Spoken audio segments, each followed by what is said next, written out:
Sara Blakely is remembered as the founder of Spanx, a billion-dollar brand, a household name, one of the most successful self-made entrepreneurs of her generation. Before Spanx, Sara Blakely was selling fax machines door to door. She spent her 20s driving around Florida, cold calling businesses, getting rejected constantly. Just persistence and a job that taught her how to hear no without quitting. One night, getting ready for a party, she ran into a small, familiar frustration. She wanted the soothing effect of control top pantyhose, but she hated the feet, so she cut them off. It looked strange, but it worked. She became focused on turning the idea into something real. Not a concept, not a pitch. A product someone would actually buy. She spent months calling on manufacturers and being dismissed. She did not speak their language. She was told women would never buy something like this. Eventually, one factory owner agreed to help, not because he believed in the idea, but because his daughters did. Blakely invested her entire savings, about $5,000, into the first run. She wrote her own patent application, she designed the packaging herself, she handled the sales personally. Then, persistence finally paid off. She landed a meeting with the buyer at Neiman Marcus. The pitch stalled, so she took the buyer into the bathroom and showed her how the product worked. That moment unlocked Spanx's first real retail foothold. At that point, she had a product that could sell. What she chose to build next was a business. She did not chase rapid expansion or endless variations. She stayed narrow.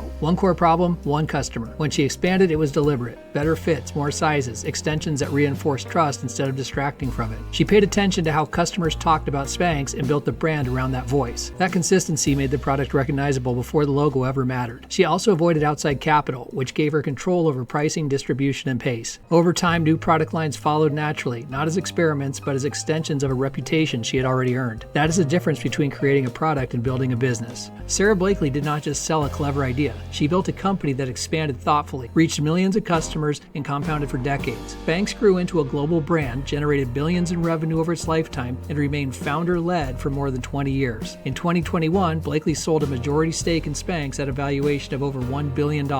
That outcome was not the result of a viral moment or a lucky break. It was the result of turning a simple idea into a disciplined, enduring business.